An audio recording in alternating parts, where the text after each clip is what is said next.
அதிகாரம் 16. ஆகாரும் இஸ்மயேலும். ஆபிராமின் மனைவி சாராய்க்கு மகப்பேறு இல்லை.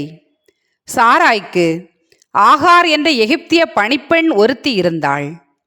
சாராய் ஆபிராமிடம், ஆண்டவர் என்னை பிள்ளை பெறாதபடி செய்துவிட்டார்.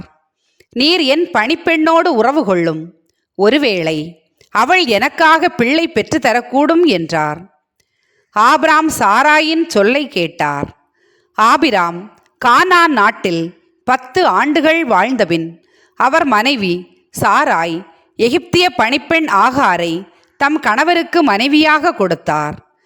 அவர் ஆகாருடன் உறவு கொண்டபின் அவள் கருவுற்றாள். தான் கருவுற்றிருப்பதை கண்டதும் தன் தலைவியை அவள் ஏளனத்துடன் நோக்கினாள். அப்பொழுது சாராய் ஆபிராமிடம், எனக்கு இழைக்கப்பட்ட தீங்கு உம்மேல் இருக்கட்டும். நீர் தழுவும்படி நானே கொடுத்த என் பணிப்பெண் அவள் கருவுற்றிருக்கிறாள் என்பதை கண்டதிலிருந்து என்னை ஏளனமாக நோக்குகிறாள். ஆண்டவரே, எனக்கும் உமக்கும் நீதி வழங்கட்டும் என்றார். ஆபிராம் சாராயிடம், உன் பணிப்பெண் உன் அதிகாரத்தின் கீழ் இருக்கின்றாள். உனக்கு நல்லதாக படுவதை அவளுக்கு செய் என்றார். இதற்கு பின் சாராய் அவளை கொடுமைப்படுத்தினார். ஆகவே ஆகார் சாராயிடமிருந்து தப்பி ஓடினாள். ஆண்டவரின் தூதர் அவளை பாலை நிலத்தில் இருந்த ஒரு நீரூற்றுக்கு அருகில் கண்டார். அந்த ஊற்று சூருக்கு செல்லும் வழியில் இருந்தது. அவர் அவளை நோக்கி, சாராயின் பணிப்பெண் ஆகார், நீ எங்கிருந்து வருகின்றாய், எங்கே போகின்றாய் என்று கேட்டார். அதற்கு அவள், என் தலைவி சாராயிடமிருந்து நான் தப்பி ஓடுகிறேன் என்றாள். ஆண்டவரின் தூதர் அவளிடம், நீ உன் தலைவியிடம் திரும்பிச் சென்று அவளுக்கு பணிந்து நட என்றார். பின்பு ஆண்டவரின் தூதர் அவளிடம், உன் வழி மரபினரை யாரும் எண்ண முடியாத அளவுக்கு பெருகச் செய்வேன் என்றார். மீண்டும் ஆண்டவரின் தூதர் அவளிடம், இதோ கருவுற்றிருக்கும் நீ ஒரு மகனை பெற்றெடுப்பாய். அவனுக்கு இஸ்மயேல் என பெயரிடுவாய். ஏனெனில் உன் துயரத்தில் ஆண்டவர் உனக்கு செவிசாய்த்தார். ஆனால் அவன் காட்டு கழுதை போல் வாழ்பவனாக இருப்பான். எல்லாரையும் அவன் எதிர்ப்பான். எல்லோரும் அவனை எதிர்ப்பார்கள். தன் உறவினருக்கு எதிரியாக அவன் வாழ்வான் என்றார். அப்பொழுது, என்னை காண்பவரை நானும் இங்கே கண்டேன் அல்லவா என்று அவள் சொல்லி தன்னுடன் பேசிய ஆண்டவரை காண்கின்ற இறைவன் நீர் என்று பெயரிட்டழைத்தாள். ஆகவே அந்த கிணற்றிற்கு பேயேர் லகாய் ரோயி என்ற பெயர் வழங்கலாயிற்று. அது காதேசுக்கும் பெரேதுக்கும் இடையே இருக்கின்றது. ஆகார் ஆபிராமுக்கு மகன் ஒருவனை பெற்றெடுத்தாள். ஆகார் பெற்ற தம் மகனுக்கு ஆபிராம் இஸ்மயேல் என்று பெயரிட்டார். ஆகார் ஆபிராமுக்கு இஸ்மயேலை பெற்றெடுத்த பொழுது அவருக்கு வயது 86. அதிகாரம் 17. ஆபிரகாமுடன் கடவுளின் உடன்படிக்கை. விருத்த சேதனம். ஆபிராமுக்கு வயது 99 இருந்த பொழுது ஆண்டவர் அவருக்கு தோன்றி, நான் எல்லாம் வல்ல இறைவன், எனக்கு பணிந்து நடந்து மாசற்றவனாயிரு. உனக்கும் எனக்கும் இடையே ஓர் உடன்படிக்கையை நான் ஏற்படுத்திக் கொள்வேன். உன்னை மிக மிக பெருகச் செய்வேன் என்றார். அப்பொழுது ஆபிராம் பணிந்து வணங்க கடவுள் அவரிடம் கூறியது, உன்னுடன் நான் செய்து கொள்ளும் உடன்படிக்கை இதுவே. எண்ணற்ற நாடுகளுக்கு நீ தந்தையாவாய். இனி உன் பெயர் ஆபிராம் அன்று ஆபிரகாம் என்ற பெயரால் நீ அழைக்கப்படுவாய். ஏனெனில் எண்ணற்ற நாடுகளுக்கு உன்னை நான் மூதாதை ஆக்குகிறேன். மிக பெருமளவில் உன்னை பலுகச் செய்வேன். உன்னிடமிருந்து நாடுகளை உண்டாக்குவேன். உன்னிடமிருந்து அரசர்கள் தோன்றுவர். தலைமுறை தலைமுறையாக உன்னுடனும் உனக்கு பின் வரும் உன் வழி மரபினருடனும் என்றுமுள்ள உடன்படிக்கையை நான் நிலைநாட்டுவேன். இதனால் உனக்கும் உனக்கு பின் வரும் உன் வழி மரபினருக்கும் நான் கடவுளாக இருப்பேன். நீ தங்கியிருக்கும் நாட்டையும் கானான் நாடு முழுவதையும் என்றுமுள்ள உரிமை சொத்தாக உனக்கும் உனக்கு பின் உன் வழி மரபினருக்கும் வழங்குவேன். நான் அவர்களுக்கு கடவுளாக இருப்பேன் என்றார். மீண்டும் கடவுள் ஆபிரகாமிடம், நீயும் தலைமுறை தோறும் உனக்கு பின்வரும் உன் வழி மரபினரும் என் உடன்படிக்கையை கடைபிடிக்க வேண்டும். நீங்கள் கடைபிடிக்குமாறு உன்னோடும் உனக்கு பின்வரும் உன் வழி மரபினரோடும் நான் செய்து கொள்ளும் உடன்படிக்கை இதுவே. உங்களுள் ஒவ்வொரு ஆணும் விருத்த சேதனம் செய்து கொள்ள வேண்டும். உங்கள் உடலில் விருத்த சேதனம் செய்து கொள்ள வேண்டும். இதுவே உங்களுக்கும் எனக்கும் இடையே உள்ள உடன்படிக்கையின் அடையாளம். தலைமுறை தலைமுறையாக 8 நாள் ஆன உங்கள் ஆண் குழந்தை ஒவ்வொன்றுக்கும் நீங்கள் விருத்த சேதனம் செய்ய வேண்டும். அக்குழந்தை வீட்டில் பிறந்திருந்தாலும் உன் வழிமரபை சாராமல் வேற்றத்தாரிடமிருந்து விலைக்கு வாங்கப்பட்டிருந்தாலும் அப்படியே செய்ய வேண்டும். உன் வீட்டில் பிறந்த குழந்தைக்கும் விலைக்கு வாங்கியதற்கும் கண்டிப்பாக விருத்த சேதனம் செய்ய வேண்டும். இவ்வாறு என் உடன்படிக்கை உன் உடலில் என்றுமுள்ள உடன்படிக்கையாக இருக்கும். தன் உடலில் விருத்த சேதனம் செய்யப்படாத எந்த ஆண்மகனும் என் உடன்படிக்கையை மீறியதால் தன் இனத்தாரிடமிருந்து விலக்கப்படுவான் என்றார். பின்பு கடவுள் ஆபிரகாமிடம், உன் மனைவியை சாராய் என அழைக்காதே, இனி சாரா என்பதே அவள் பெயர். அவளுக்கு ஆசி வழங்குவேன். அவள் வழியாக உனக்கு ஒரு மகனையும் தருவேன். அவளுக்கு நான் ஆசி வழங்க அவள் வழியாக நாடுகள் தோன்றும். மக்களினங்களுக்கு அரசர்களும் அவளிடமிருந்து உதிப்பர் என்றார். ஆபிரகாம் தாழ்பணிந்து வணங்கி நகைத்து, 100 வயதிலா எனக்கு குழந்தை பிறக்கும்? 90 வயது சாராவா குழந்தை பெறப் போகிறாள் என்று தமக்குள் சொல்லிக் கொண்டார். ஆபிரகாம் கடவுளிடம், திருமுன் இஸ்மையேல் வாழ்ந்தாலே போதும் என்றார். கடவுள் அவரிடம், அப்படி அன்று, உன் மனைவி சாரா உனக்கு ஒரு மகனை பெறுவாள். அவனுக்கு நீ ஈசாக்கு என பெயரிடுவாய். அவனுடனும் அவனுக்கு பின்வரும் அவன் வழி மரபினருடனும் என்றுமுள்ள உடன்படிக்கையை நான் நிலைநாட்டுவேன். இஸ்மையேலை பற்றிய உன் வேண்டுதலை நான் கேட்டேன். அவனுக்கு ஆசி வழங்கி அவனை மிக பெருமளவில் பலுகச் செய்வேன். 12 இளவரசர்களுக்கு அவன் தந்தையாவான். அவனிடமிருந்து ஒரு பெரிய நாடு தோன்றும். ஆனால் சாரா உனக்கு அடுத்த ஆண்டு இதே காலத்தில் பெறப்போகும் ஈசாக்கிடம் என் உடன்படிக்கையை நிலைநாட்டுவேன் என்றார். அவருடன் பேசி முடித்தபின் கடவுள் ஆபிரகாமை விட்டு சென்றார். பின்னர் ஆபிரகாம் தம் மகன் இஸ்மையேலுக்கும் தம் வீட்டில் பிறந்த எல்லாருக்கும் தாம் விலைக்கு வாங்கிய எல்லாருக்கும், அதாவது தம் வீட்டில் இருந்த ஒவ்வொரு ஆணுக்கும் கடவுள் தமக்கு கூறியபடியே அதே நாளில் அவர்கள் உடலில் விருத்த சேதனம் செய்தார். ஆபிரகாமுக்கு அவர் உடலில் விருத்த சேதனம் செய்யப்பட்ட பொழுது அவருக்கு வயது 99. அவர் மகன் இஸ்மையேலுக்கு அவன் உடலில் விருத்த சேதனம் செய்யப்பட்ட பொழுது அவனுக்கு வயது 13. ஆபிரகாமுக்கும் அவர் மகன் இஸ்மையேலுக்கும் ஒரே நாளில் விருத்த சேதனம் செய்யப்பட்டது. அவருக்கு செய்யப்பட்டது போல அவர் வீட்டில் பிறந்தவர்கள், வேற்றினத்தாரிடமிருந்து அவர் விலைக்கு வாங்கியவர்கள் ஆகிய எல்லா ஆண்களுக்கும் விருத்த சேதனம் செய்யப்பட்டது. அதிகாரம் 18. ஆபிரகாமுக்கு மகன் வாக்களிக்கப் பெறல். பின்பு ஆண்டவர் மம்ரே என்ற இடத்தில் தேவதாரு மரங்கள் அருகே ஆபிரகாமுக்கு தோன்றினார்.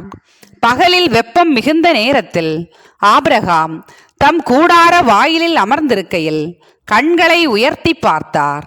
3 மனிதர் தம் அருகில் நிற்க கண்டார். அவர்களை கண்டவுடன் அவர்களை சந்திக்க கூடார வாயிலை விட்டு ஓடினார்.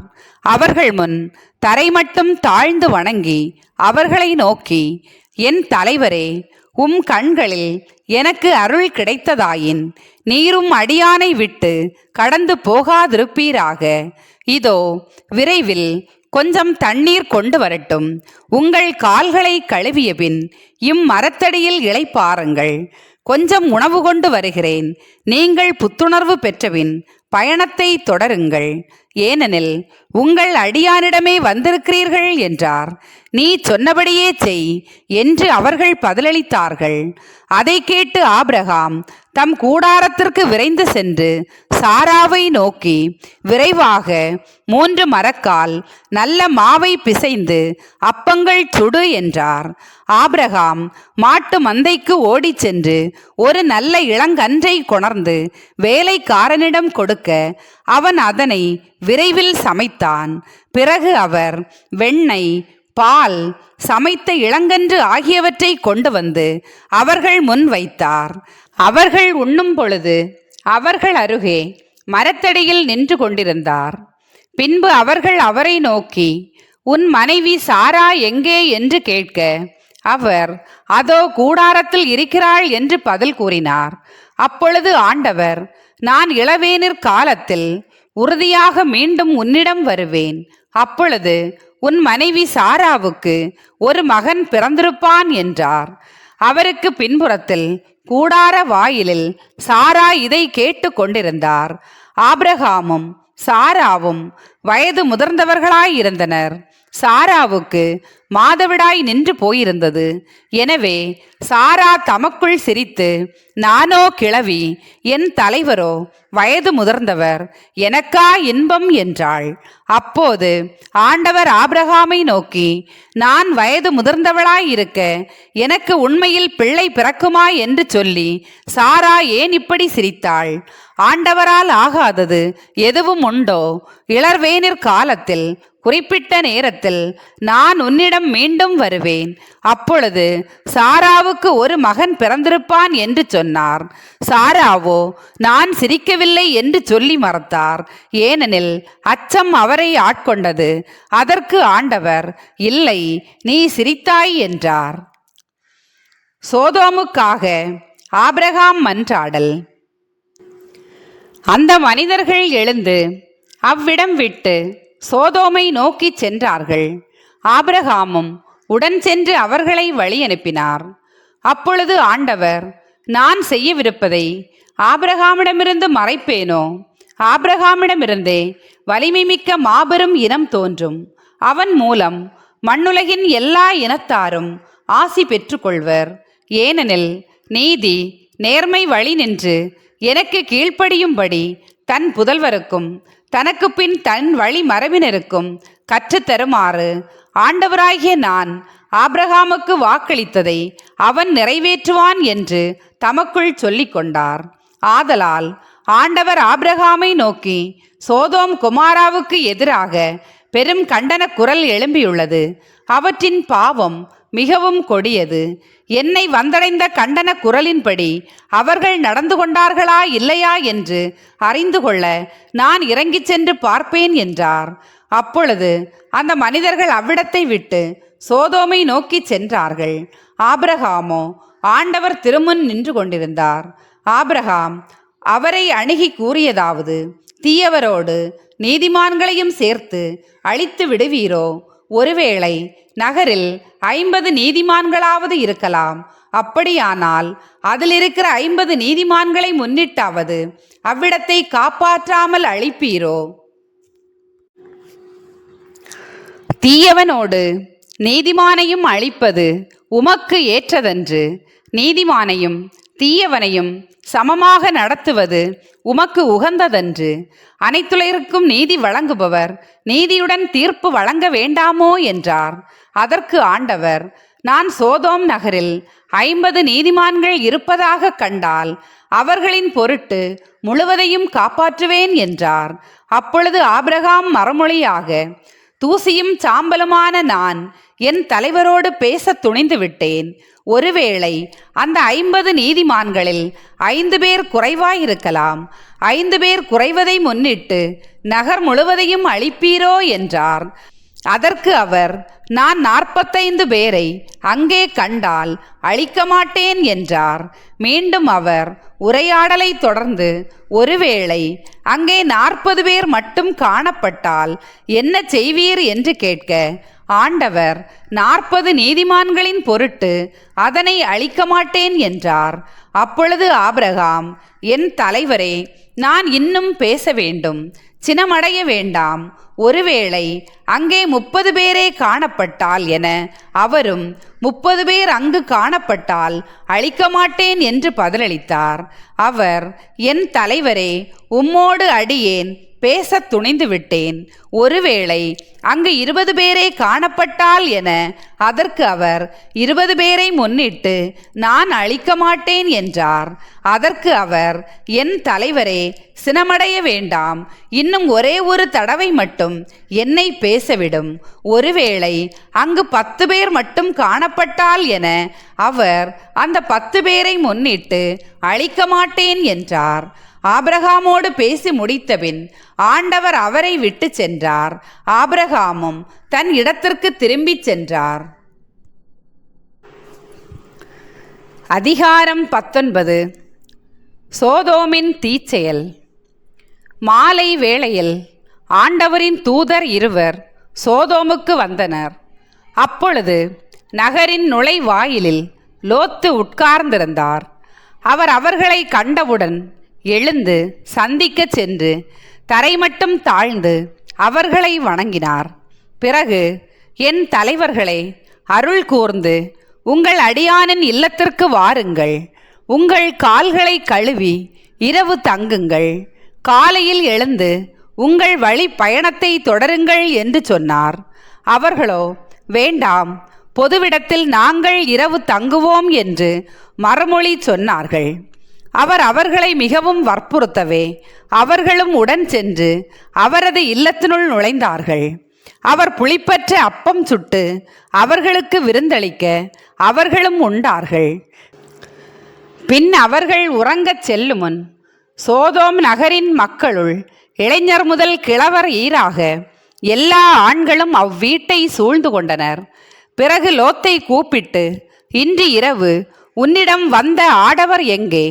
நாங்கள் அவர்களோடு உறவு கொள்ளுமாறு அவர்களை எங்களிடம் கொண்டு வா என்றனர். லோத்து வீட்டிற்கு வெளியே வந்து தனக்கு பின் கதவை மூடிக்கொண்டு, என் சகோதரரே, தீச்செயல் செய்யாதிருங்கள். ஆண் தொடர்பு அறியாத புதல்வியர் 2 எனக்கு உள்ளனர். உங்களிடம் நான் அவர்களை அழைத்து வருகிறேன். உங்கள் விருப்பப்படி அவர்களுடன் நடந்து கொள்ளலாம். ஆனால் எனது இல்லத்தின் பாதுகாப்பை பெற்றிருக்கும் இந்த ஆடவர்களுக்கு எதுவும் செய்ய வேண்டாம் என்றார். அதற்கு அவர்களோ, அப்பாலே போ என்றனர். மேலும் அவர்கள், அயல் நாட்டிலிருந்து வந்த இவனா நமக்கு நியாயம் கூறுவது என்று சொல்லிக்கொண்டு அவர்களுக்கு செய்யவிருப்பதை விட இப்பொழுது உனக்கு அதிக தீங்கு செய்வோம் என்றனர். பிறகு லோத்தை கடுமையாய் தாக்கி கதவை உடைக்க நெருங்கி சென்றனர். அவ்வேளையில் அந்த ஆடவர் தம் கைகளை நீட்டி லோத்தை பிடித்து வீட்டுக்குள் இழுத்து கதவை பூட்டி கொண்டனர். கதவருகே நின்று கொண்டிருந்த சிறியோர் பெரியோர்களாகிய அம்மனிதர்களை அவர்கள் குருடராக்கினர். அவர்களால் கதவை தேடி கண்டுபிடிக்க முடியவில்லை.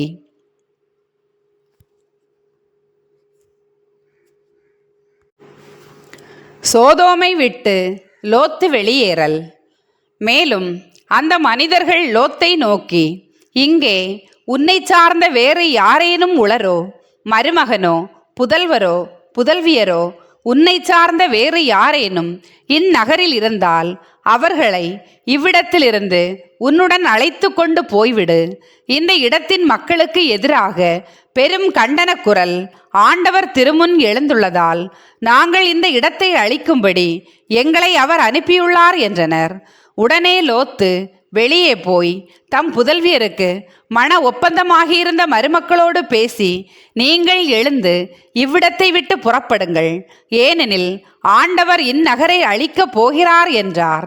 அவருடைய மருமக்களுக்கு இது நகைப்புக்குரியதாய் தோன்றியது. பொழுது விடியும் வேளையில் தூதர்கள் லோத்தை நோக்கி, நீ எழுந்திரு, உன் மனைவியையும் உன் 2 புதல்வியரையும் கூட்டிக் கொண்டு போ, இல்லையேல் இந்நகரின் தண்டனை தீர்ப்பில் நீயும் அகப்பட்டு அழிவாய் என்று வற்புறுத்தி கூறினார்கள். அவர் காலம் தாழ்த்தினார். ஆண்டவர் அவர் மீது இரக்கம் வைத்திருந்ததால் அந்த மனிதர்கள் அவரது கையையும் அவர் மனைவியின் கையையும் அவர் 2 புதல்வியர் கையையும் பிடித்து கொண்டு போய் நகருக்கு வெளியே விட்டார்கள்.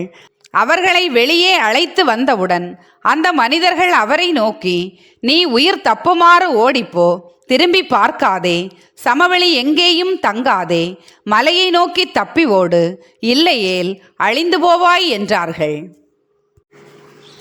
லோத்து அவர்களை நோக்கி, என் தலைவர்களே, வேண்டாம், உங்கள் அடியானுக்கு உங்கள் பார்வையில் இரக்கம் கிடைத்துள்ளது. என் உயிரை காக்கும் பொருட்டு நீர் காட்டிய பேரன்பு உயர்ந்தது. ஆயினும் மலையை நோக்கி தப்பியோட என்னால் இயலாது. ஓடினால் தீங்கு ஏற்பட்டு நான் செத்து போவேன். எனவே நான் தப்பியோடி சேர்வதற்கு வசதியாக இதோ ஒரு நகர் அருகில் உள்ளது. அது சிறியதாய் இருக்கிறது. அதற்குள் ஓடி போக விடுங்கள். அது சிறிய நகர்தானே, நானும் உயிர் பிழைப்பேன் என்றார். அதற்கு தூதர் ஒருவர், நல்லது, அப்படியே ஆகட்டும். இக்காரியத்திலும் உனக்கு கருணை காட்டியுள்ளேன். நீ கேட்டபடி அந்நகரை நான் அழிக்க மாட்டேன். நீ அங்கு விரைந்தோடி தப்பித்துக்கொள். நீ அங்கு சென்று சேரு மட்டும் என்னால் ஒன்றும் செய்ய இயலாது என்றார். இதனால் அந்த நகருக்கு சோவார் என்னும் பெயர் வழங்கிற்று. சோதோம் கொமோராவின் அழிவு. லோத்து சோவாரை அடைந்தபோது கதிரவன் மண்ணுலகின் மேல் உதித்திருந்தான். அப்பொழுது ஆண்டவர் வானத்திலிருந்து சோதோம் கொமோரா நகர்களின் மேல் கந்தகமும் நெருப்பும் பொழிய செய்தார். அந்நகரங்களையும் அவற்றை சுற்றியிருந்த சமவெளி முழுவதையும் அழித்தார். நகர்களில் வாழ்ந்த அனைவரையும் நிலத்தில் தளிர்த்தனவற்றையும் அழித்தார். அப்பொழுது லோத்தின் மனைவி திரும்பி பார்த்தாள். உடனே உப்பு தூணாக மாறினாள்.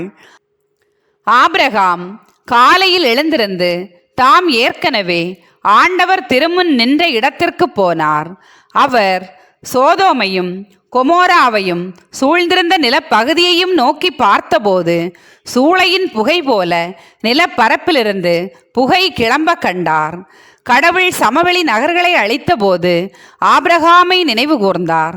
எனவே லோத்து குடியிருந்த நகர்களை அழித்தபோது கடவுள் அவரை காப்பாற்றினார். மோவாபியர் அம்மோனியரின் தோற்றம். லோத்து சோவாரை விட்டு வெளியேறி மலைக்கு சென்று குடியேறினார். சோவாரில் குடியிருக்க அஞ்சியதால் தம் இரு புதல்வியருடன் ஒரு குகையில் வாழ்ந்து வந்தார். அப்பொழுது மூத்தவள் இளையவளை நோக்கி, நம் தந்தை வயது முதிர்ந்தவர். உலகெங்கும் உள்ள வழக்கத்திற்கேற்ப நம்மை மணந்து நம்முடன் உறவு கொள்ளுமாறு இப்பகுதியில் வேறு ஆடவர் எவரும் இல்லை. வா, நம் தந்தையை திராட்சை மது குடிக்க வைத்து அவருடன் உறவு கொள்வோம். இவ்வாறு நம் தந்தையின் மூலம் வழிமரபை காத்து கொள்வோம் என்றாள். அவ்வாறே அன்றிரவு தங்கள் தந்தையை திராட்சை மது குடிக்க வைத்தார்கள். பிறகு மூத்தவள் உள்ளே நுழைந்து தன் தந்தையுடன் படுத்து கொண்டதோ அவள் எழுந்து சென்றதோ அவருக்கு தெரியாது.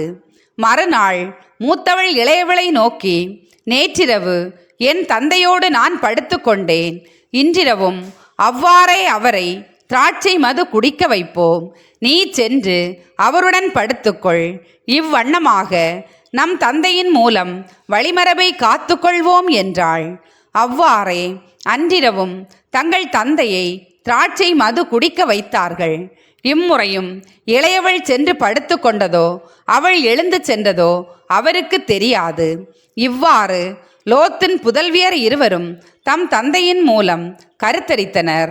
பின் மூத்தவள் ஒரு மகனை பெற்று அவனுக்கு மோவாபு என்று பெயரிட்டாள். அவன் இன்று வரை இருக்கிற மோபாவியருக்கு தந்தை. இளையவள் ஒரு மகனை பெற்று அவனுக்கு பெண் அம்மி என்னும் பெயரை சூட்டினாள். அவன் இன்று வரை இருக்கிற அம்மோனியரின் தந்தை. அதிகாரம் 20. ஆபிரகாமும் அபிமெலக்கும். ஆபிரகாம் அங்கிருந்து புறப்பட்டு நெகேபுக்கு சென்று காதேசுக்கும் சூருக்கும் இடைப்பட்ட பகுதியில் வாழ்ந்து பின்னர் கெராரில் தங்கினார். அப்போது ஆபிரகாம் தம் மனைவி சாராவை தம் சகோதரி என்று சொல்லி கொண்டமையால் கெரார் மன்னனாகிய அபிமெலக்கு ஆள் அனுப்பி அவரை அழைத்து வரச் செய்தான். இரவில் ஆண்டவர் அபிமெலக்குக்கு கனவில் தோன்றி, இதோ நீ அழைத்து வரச் செய்த பெண்ணின் பொருட்டு நீ சாகப் போகிறாய், ஏனெனில் அவள் ஒருவனுக்கு வாழ்க்கைப்பட்டவள் என்று அவனிடம் கூறினார். அதுவரை அவரை தொடாதிருந்த அபிமெலக்கு அது கேட்டு மறுமொழியாக, என் தலைவரே, உண்மையாகவே நேர்மைமிக்க இனத்தவரை நீர் அழிப்பீரோ? அவன் அவளை தன் சகோதரி என்றும் அவள் அவனை தன் சகோதரன் என்றும் அறிமுகப்படுத்தவில்லையா? நான் நேரிய இதயத்தோடும் தூய கைகளோடும் இதை செய்தேன் என்றான். கடவுள் கனவில் தோன்றி அவனை நோக்கி, நீ நேரிய இதயத்தோடு அப்படி செய்தாயென்று அறிவேன். அதனால்தான் எனக்கு எதிராக பாவம் செய்யாத உன்னை காப்பாற்றி அவளை தொடவில்லை. உடனே அந்த பெண்ணை அவளின் கணவனிடம் அனுப்பிவிடு, ஏனெனில் அவன் ஓர் இறைவாக்கினன். அவன் உனக்காக மன்றாடினால் நீ பிழைப்பாய். அவளை நீ அனுப்பாவிடில் நீயும் உன்னை சேர்ந்த யாவரும் செத்து மடிவீர்கள் என்பது உறுதி என்றார். அபிமெலக்கு அதிகாலையில் எழுந்து தன் வேலைக்காரர் அனைவரையும் அழைத்து அந்த வார்த்தைகளை எல்லாம் அவர்கள் கேட்கும்படி சொன்னான். அதை கேட்டு அவர்கள் மிகவும் அச்சமுற்றனர். பின் அபிமெலக்கு ஆபிரகாமை வரவழைத்து, நீர் எங்களுக்கு என்ன காரியம் செய்துவிட்டீர்? எனக்கும் என் நாட்டுக்கும் இப்பெரும் பழி நேரும்படி நான் உமக்கு என்ன தீங்கு செய்தேன்? செய்திருக்க கூடாதவற்றை நீர் எனக்கு செய்துவிட்டீரே. நீர் எக்காரணத்தை கொண்டு இக்காரியம் செய்தீர் என்ற அவரிடம் வினவினான். ஆபிரகாம் மறுமொழியாக, இவ்விடத்தில் கடவுளுக்கு அஞ்சுவார் எவரும் இல்லை என்றும் என் மனைவியை அடையும் பொருட்டு என்னை கொன்றுவிடுவார்கள் என்றும் நினைத்தேன். மேலும் உண்மையில் இவள் என் சகோதரியே, இவள் என் தந்தைக்கு பிறந்த மகள், ஆனால் என் தாயின் மகள் அல்ல. அவளை நான் மணந்து கொண்டேன். மேலும் நான் என் தந்தையின் வீட்டை விட்டு கடவுள் என்னை அலைந்து திரிய செய்தபோது நீ எனக்கு பேருதவி செய்ய வேண்டும். நாம் செல்லுமிடமெல்லாம் நான் உன் சகோதரன் என்று சொல் என்று அவளிடம் நான் கூறியிருந்தேன் என்றார். அப்பொழுது அபிமெலக்கு ஆடு மாடுகளையும் வேலைக்காரர் வேலைக்காரிகளையும் ஆபிரகாமுக்கு கொடுத்ததுமன்றி அவர் மனைவி சாராவையும் அவரிடம் ஒப்படைத்தான். மேலும் அபிமெலக்கு, இதோ உமக்கு முன்பாக எனது நாடு இருக்கிறது. உமக்கு எங்கு விருப்பமோ அங்கு நீர் வாழலாம் என்றான்.